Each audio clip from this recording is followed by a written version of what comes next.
বাংলাদেশে খাদ্য মূল্যস্ফীতি আবারও আলোচনায়, কারণ এর সরাসরি প্রভাব পড়ছে মানুষের থালায়। বাংলাদেশে খাদ্য মূল্যস্ফীতি নতুন করে উদ্বেগের কারণ হয়ে দাঁড়িয়েছে। সর্বশেষ তথ্য অনুযায়ী উচ্চ খাদ্য মূল্যস্ফীতির কারণে বিশ্বব্যাংকের ঝুঁকিপূর্ণ দেশগুলোর লাল তালিকায় রয়েছে বাংলাদেশ। দীর্ঘ সময় ধরে খাদ্যদ্রব্যের দাম বাড়তে থাকায় সাধারণ মানুষের জীবনযাত্রায় এর প্রভাব ক্রমে স্পষ্ট হচ্ছে। বিশ্বব্যাংক গত বছরের নভেম্বর পর্যন্ত বৈশ্বিক খাদ্য মূল্যস্ফীতির চিত্র তুলে ধরলেও বাংলাদেশ পরিসংখ্যান ব্যুরো ফেব্রুয়ারি 2026 পর্যন্ত হালনাগাদ তথ্য প্রকাশ করেছে। পিবিএস এর হিসাব অনুযায়ী চলতি বছরের ফেব্রুয়ারি মাসে দেশের খাদ্য মূল্যস্ফীতি দাঁড়িয়েছে 9.30%, যা গত 13 মাসের মধ্যে সর্বোচ্চ। এর আগে 2025 সালের জানুয়ারিতে খাদ্য মূল্যস্ফীতি ছিল 10.72%। এরপর কিছুটা কমে এলেও সাম্প্রতিক 5 মাস ধরে আবারও ধারাবাহিকভাবে বেড়েছে। একই সময়ে খাদ্য বহির্ভূত খাতেও মূল্যস্ফীতি কম নয়। ফেব্রুয়ারি মাসে এ খাতে মূল্যস্ফীতি হয়েছে 9.1%।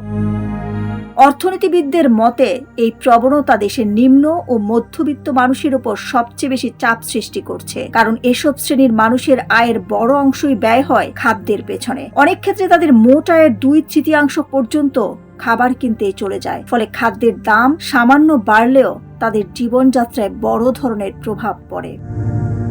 সহজভাবে বললে 1 বছর আগে যে পরিমাণ খাবার কিনতে 100 টাকা খরচ হতো, এখন একই পরিমাণ খাবার কিনতে খরচ হচ্ছে 109 টাকা 30 পয়সা। অর্থাৎ প্রতি 100 টাকায় খরচ বেড়েছে 9 টাকা 30 পয়সা। এই বাড়তি খরচ সামাল দিতে গিয়ে অনেক পরিবারকে হয় ঋণের উপর নির্ভর করতে হচ্ছে, না হয় খাবারের তালিকা ছোট করতে হচ্ছে।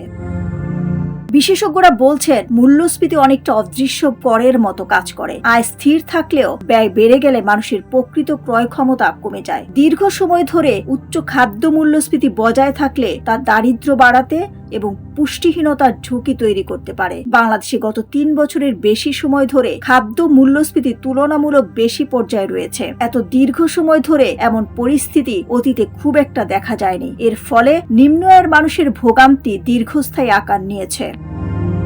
বিশ্বব্যাংকের শ্রেণীবিন্যাস অনুযায়ী উচ্চ খাদ্য মূল্যস্ফীতির দেশগুলোর বিভিন্ন রঙে ভাগ করা হয়। এর মধ্যে বেগুনি শ্রেণী সবচেয়ে ঝুঁকিপূর্ণ এবং লাল শ্রেণী উচ্চ ঝুঁকির নির্দেশক। বাংলাদেশ বর্তমানে এই লাল তালিকায় অবস্থান করছে, যা পরিস্থিতির গুরুতর দিকটি তুলে ধরছে। একই সময় বিশ্বের কয়েকটি দেশ আরো খারাপ অবস্থায় রয়েছে। মালাউনি টানা 9 মাস ধরে বেগুনি শ্রেণীতে রয়েছে। ইরান ও জাম্বিয়া 8 মাস এবং তুরস্ক আর্জেন্টিনা 7 মাস ধরে এই উচ্চ ঝুঁকির তালিকায় অবস্থান করছে। অন্যদিকে কিছু দেশ পরিস্থিতির উন্নতি ঘটিয়ে লাল বা বেগুনি থেকে হলুদ কিংবা সবুজ তালিকায় উঠতে সক্ষম হয়েছে। সার্বিকভাবে দেখা যাচ্ছে খাদ্য মূল্যস্ফীতির এই ঊর্ধ্বগতি শুধু অর্থনৈতিক একটি সূচক নয়, বরং এটি মানুষের দৈনন্দিন জীবনের উপর সরাসরি প্রভাব ফেলছে। আয় না বাড়লেও ব্যয় বাড়তে থাকায় সাধারণ মানুষকে ক্রমেই কঠিন বাস্তবতার মুখোমুখি হতে হচ্ছে। পরিস্থিতি সামাল দিতে কার্যকর নীতিগত পদক্ষেপ নেওয়া এখন সময়ের দাবি বলে মনে করছেন সংশ্লিষ্ট ব্যক্তিরা। দিলরুবা খান, ডেস্ক রিপোর্ট, সোনালী নিউজ।